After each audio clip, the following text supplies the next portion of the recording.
Hey, what's up, guys? This is Mike here. Uh, I do restorations, crashed, uh, rust repair, uh, little fender benders. I pick up vehicles from the auctions, come back, fix them, whatever. I'm not no big shop, but I like to think that I do stuff right. Um, and I've got some parts here for it's a 1970 model GTO, and these are new parts, but it's a perfect example of what you guys want to do if you guys are working on a project and you want to try to get the best, at home, in your garage, whatever. You don't have to have no expensive paint booth or anything like that. All you got to have is the will and the want to have a nice, shiny, flat paint job at the end of the day. That's all you got to have. You don't have to have no expensive tools, anything like that. But like I said, I've got some brand new parts here, and they just come in the other day, and I want to show you guys what you want to do when you get those parts in. Just because they're new parts doesn't mean that you go ahead and you paint them and you put them on your car. Because like I said, if you want a nice paint job, then that's not the way you want to go. You want to take your time. You want to inspect the parts really well, and then you want to take a wax and grease remover, and you want to clean the parts off real good. On bare metal stuff like this, you want to take and use lacquer thinner or brake cleaner and clean that off, because when they ship it with all kinds of oil and stuff on it to protect it from rusting while it's on its way to you. So like I said, I've not prepped this yet. You need to put an etch in it before you prime it. I'm going to do that today. Being that it's bare metal, once you take that oil off of it, it's subject to start flash rusting, anything, contaminants, anything like that. So you want to try to get something on it as quickly as possible, and you don't want to touch it with your bare hands. Your bare hands have oils on them. They're always producing oils, so you don't want to touch it with your bare hands. If you do, you want to go back and clean that really good with wax and grease remover. I like to use this spray away glass cleaner. I use it first, and then I go over it with wax and grease remover. But like I said, it's bare metal, so you want to clean it real good. Lacquer, brake cleaner, something like acetone. Then wax and grease remove it. Of course, you can use your glass cleaner if you want to do that too. Like I said, you always want to use wax and grease remover, because it gets any kind of contaminants or anything like that off of it that everything else didn't get. And that's the last thing you want if you've got a car like this and you're going to this much work on it. You don't want anything coming up in the paint session. So like I said, bare metal, it comes in bare metal, so you want to go ahead and clean it, get all that crap off of it. You want to put an etch in it. I like to use 180. I just go over it with a DA, 180 on a DA, and then as soon as I do that, I want to get some epoxy or even some primer. I show you what I use. You want to get some epoxy or primer on it quickly. You don't want it sitting around in bare metal, because like I said, it'll start flash rusting, start getting contaminants in it. I use this right here, it's a rust, you can put it over rust. Not rust. It's bare to metal, direct to metal. And then I've got my epoxy right here. I use the Kirker Enduro Prime with catalyst. It's direct to metal epoxy. So, like I said, you want to get something on it. Just make sure that it says direct to metal, okay? That's all you got. That's all you need to know. Like I said, if it's epoxy, you're good. That's what that's for anyways. And then, like I said, I've got a few parts in. So right here's the hood And I wanted to show you something on this hood. It come in and it looked great. I mean, it really did. It was black. It was already epoxied for me. But here's what I want to show you. I block sanded this down with my long block here. I block sanded it down with 180, and you can see all these metal spots. Like right here. Right there is a good spot. And you can see that it's bare metal, and then you can see a dark spot. And I'll put some pictures up at angles where you can definitely see it better. But I mean, look at this hood, guys. And this was not a cheap hood. This was a pretty expensive hood. Right here, you can see this dark spot I've got going on right here. The two pieces of metal, the two metal pieces here. Right here, I've got a dark spot right there. I got some metal coming through. So all along these sides right here, that's all dark spots. So that's all low spots. Right here is a perfect example on this edge right here. I know you can see that. I know that picks up on camera, and it follows down all the way across the front. So that's just one side of this hood. So you think if you just primed this and you blocked it out and you painted it, what that would show up? I mean, if you're white, if it's going white, it probably wouldn't show up, but you'd probably know, you could probably know, especially if you use like a cheaper clear and it shrinks back and has dieback and all that stuff. You're probably going to know that that's there, even if it's a white or cream color. But it wouldn't show up as bad as if it would a darker color like black or dark blue or dark green or whatever. This car right here is going to be the Atoll Blue, which now they're calling it something different. They're calling it Fathom Blue. So it's a darker blue. So this car right here, it's got to be perfect. It's got to be all the steps. Can't be skipping steps. This is not, some people might build houses for a living. Some people might lay concrete for a living. Some people, whatever you may do for a living, there may be steps that you can skip in your profession or your hobby, whatever it is.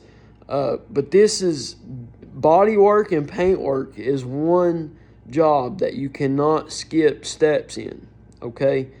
I want to emphasize on that because a lot of people, I know I've been doing this for about 13 years now. I've had my shop now for about 6 years. A lot of people are under the impression that it's paint. All you do is you clean it, you scuff it, you shoot it. That's not it at all. There's so much work that goes into it. But at the end of the day, man, when you do that work and you do it right, and you stand back and you look at that car or what, bicycle, motorcycle, camper, whatever it is that you did, you stand back and you look at it and you say, man, that looks good. And then you say, man, I did that. I can tell people I did that. That there's no other feeling in the world, and especially if it's your own car and you're driving out in town or going to a cruise in or a car show or whatever it is, or you just take your family out to dinner and somebody compliments your car or your truck or whatever, and you're like, yeah, I did that. I'm telling you, there's no better feeling in the world. So like I said, just because it's a new part, don't think that it's good, because it's not. I don't care how much you spend on new parts. It's not good. You need to go over it with a block. Like I said, this one came with like a black epoxy. It wasn't the E-coating. It was epoxy. I'll show you what the E-coating looks like. The E-coating is this black, this like a satin black. That's E-coating. This wasn't like that. This was like an epoxy. You know, you could feel it. It was rough, like a rough, you know, finish, not smooth. So right here's another spot. You can see it right there. See how you got the crown of the metal, and then right here you've got that glossy, you know, that shiny spot, and that's spots that your block, because your block is flat. So you go over that and it scratches the edges up, and it's not touching the middle. And I did not use the big long block on that. I used my little short contour block on that part because it has the front of the hood has a little roll down to it. And you don't want to use anything straight and flat on that. You want to use, try to use a contour block. If you don't have a contour block, you can get creative. Okay, you can go to the Dollar General store. You can get some pool noodles, radiator hoses. You know, you can use a 2x4 for the flat, you know, the flat areas. Don't be ashamed, guys. If you don't have the tools to do it, but you got the will and the want to do it, find something. There's all kinds of stuff. I'm telling you, if you got a shop or you got a big backyard or whatever, and you got some stuff cramped back in the corner, you can find something to sand on these parts with, okay? You don't have to go out and spend a bunch of money on blocks and whatever. You want to save that money for what really matters, the materials that's going on the car. You want to save that money for that. Don't get me wrong, buying some better grade sandpaper, that'll help speed along the process. You know, it won't clog as fast. Actually, Eastwood just come out with this new block. It's called a Contour DBS or something like that. But it's got like a vacuum system on it. You hook it up to your shop vac. But also it's got a nylon backing plate. And they showed this Datsun that they blocked out with that block. And oh my gosh, it is awesome. So I'm definitely going to try to pick me up one of those. But like I said, I do this full time. So it's going to benefit me a lot more than it would somebody just doing this one time for one car or whatever. But I'm going to go ahead and warn you, though, if you do your own car, be prepared for all your buddies and your family and all that to be asking you to do their car, okay? Especially if you listen to what I'm saying and you put the time and the effort into what it takes to actually do something to this magnitude. So, yeah, like I said, got a new parts, please block it with 180. You'll see all your low spots. All right, after you find all your low spots, you want to sand those low spots down because, like I said, you went over it with your block and your block's not hitting the low spots. So you want to get some 180 on hand, whatever. Mark out your spot, or if you know where your spot is, that's great. On this hood right here, it's so bad, I'm just going to skim coat the whole hood. This, like I said, this car is a dark blue, so I want to make this car, I want it to look like glass when you look across it. So I'm going to skim coat the whole hood. But say you got your own hood, you got your own car, and it's not really this bad. You've got a few spots, so you just take your 180 on hand or whatever, and you sand down in the area, you know, the low spot. You sand it down so your filler will stick. And then you clean it real good with wax and grease remover. Like I said, I use spray away and stuff like that. And then you put your filler over it, okay? And I like to put my filler on.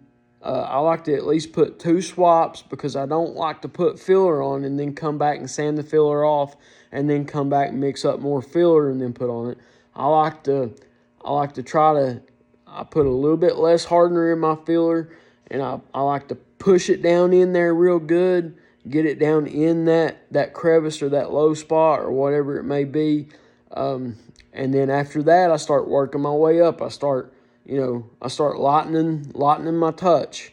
But you want to get it down in there first. You want it to lay down in there and smooth out first. And then when you think it's smooth, it's not. It's not smooth.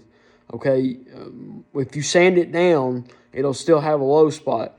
So what I like to do is when I think I have it smooth and level, I like to, start lightening my touch and then building it up just a little bit. And then I take my squeegee, my Bondo spreader, and I feather out the edges so that way you don't have such a big edge to try to feather out. It works really well. And when I start doing that on this, I'll try to show you guys. But like I said, I've got the hood, and then I've got the nose piece too. The nose piece for these cars was like a foam, like a high density foam. I'm not really sure what they called it, but I know I seen the commercial for these cars when they first came out. They showed this guy walking in there and beating it to crap with a sledgehammer. Look like King Kong in there, beating, wailing. That's all good and all, but don't do that. If you've got one of these cars, don't do that after you get it painted. Because you also let me quit getting off on that crap. So here's the bumper I've got. It's one of the foam, like I said, foam bumpers. This thing was in rough shape, guys. This thing, it had all kinds of little cracks and crevices and all that stuff. So what it is you cannot use any kind of chemicals. You can't use lacquer thinner. You can't use regular filler on this top stuff. What it is, if you've got one of these Firebird, I think Firebirds and the GTOs had these. The Camaros. Also, I believe like the 85 or 86 IROC Z or whatever Camaros had this type of foam, plastic, fiberglass, whatever.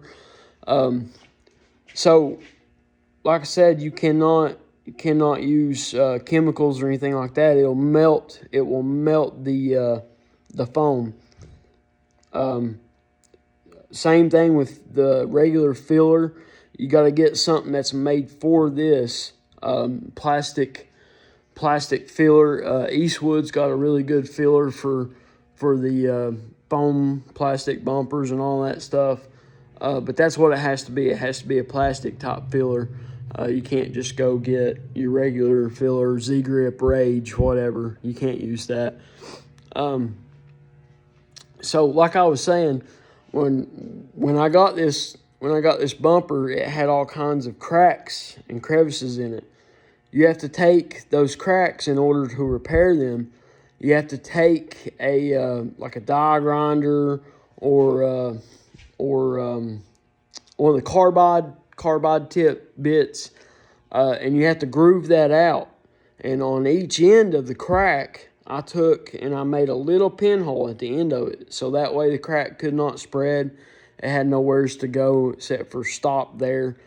And you groove it out so you have a place to put your filler in, and it sticks really well. So that way, after you repaint this, it won't crack back, or it won't show the cracks that was already in it. And another thing I wanted to say, in your primer, your epoxy, whatever it is that you put on this, you have to use a flex agent. And that's because this particular bumper, this front fascia, it gives. You can take your finger and push it in if you want to. So even though it wouldn't mess the bumper up, the front fascia, even though it wouldn't do that if you hit it with a hammer or a sledgehammer or whatever, or you bumped into something, it would crack the paint. And who wants to go back and repaint it? Nobody.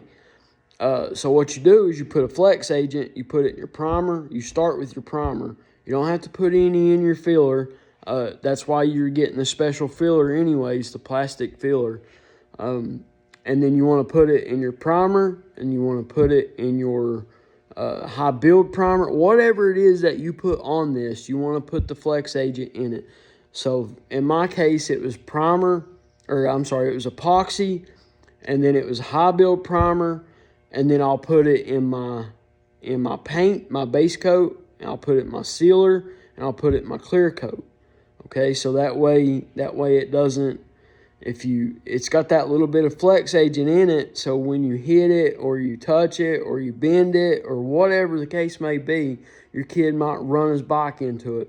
It's got that flex agent in it, so it lets it give a little bit. Regular clear coat, regular base coat, regular primer, whatever, once it hardens, it sets up hard, so it has no give to it. So if you hit it or bumped into it or whatever, it would crack. And you don't want that happening on this. Like I said, there's all kinds of other things out there that has plastic bumpers. Any kind of plastic bumper you want to use a flex agent on. So anyways, guys, that's that about this.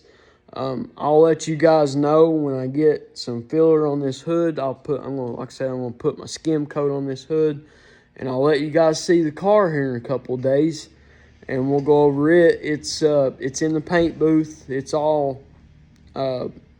already primed. I'm in the process of taping it up now.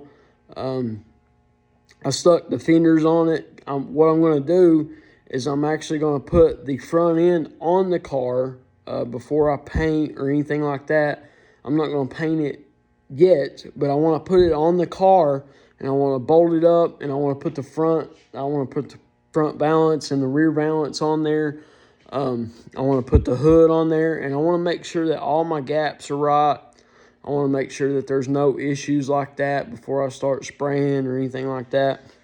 I just want to make sure that everything's lined up good and that I don't have to do any more filler work or, whatever. And then I want to get it all lined up and do any kind of filler touch-up work I need to do. And then I'll make marks on it where it goes for my reference when it goes to actually putting the stuff on the car. What I plan on doing with this car is I plan on painting everything in between all the cracks and crevices, like the front fascia. I'll paint the inside, and then I'll paint the inside of the fenders, and then I'll put that on the car. The hood, I'll paint the underside of the hood and on the sides and inside the fenders and all that, and I'll put it on the car. And then the valances, I'll paint the edges and maybe get some overspray on the back side of it like they used to do from the factory. They didn't paint the whole piece from the factory. They just let the overspray kind of blast out onto the piece on the inside. On the outside, you want it to be as slick as possible. That's another thing too.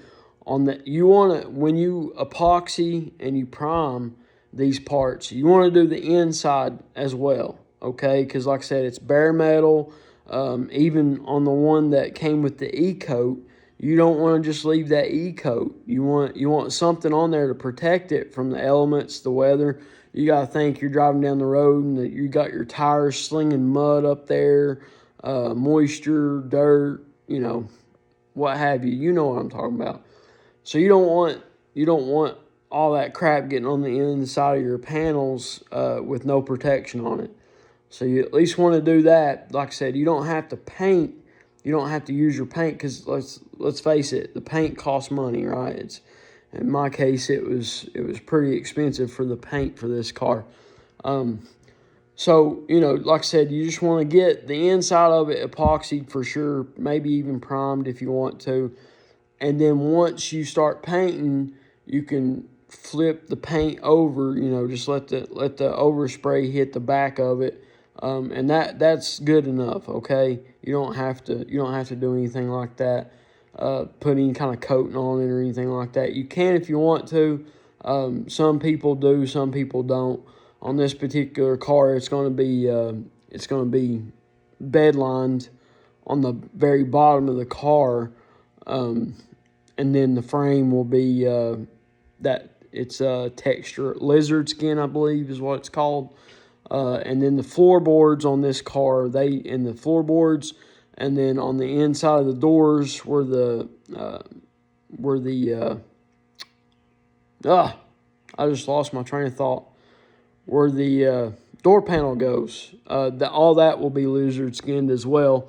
Just, the lizard skin stuff, it cuts down on road noise. It looks good. It's an excellent substrate, or barrier protective agent, and it looks good, and it serves a bunch of purposes. Like I said, it cuts down on road noise and all that stuff, vibrations. It's like a sound deadener. So, like I said, guys, thank you for watching. If you are watching, I appreciate it so much. I've been doing this for a long time, but I'm new to the filming stage. But I think I've got some tips and tricks for you guys that might help you. And I'm always working on hot rods. I've actually got a 69 Chevelle over here in my other side of my shop on a rotisserie. We'll be putting floor pans and trunk extensions in it next. And it's going to be a beautiful color, okay? I mean, this color will knock your eyeballs out. That's how nice it is. You'd be walking around like this. I seen that Chevelle. You know what I'm saying? That's how nice it is. So, like I said, stick around. I've got another. It's a Olds 442, all original. Got the motor, the transmission, the hood, the rear end, everything. So you guys probably want to see it. It is actually going to be a candy color. So, like I said, I've got a bunch of stuff coming up that could help guys if you're trying to do it in your own shop or whatever, or if it's something that you're interested in doing, you've got a project that you want to do. I've got a lot of stuff that I could show you guys and help you guys with, and show you that, like I said, I don't have any expensive paint booth or anything like that. I've just got a shop that I work here in, and I've done this, like I said, for 6 or so years. So, like I said, stick around, come back. Thank you. I appreciate it.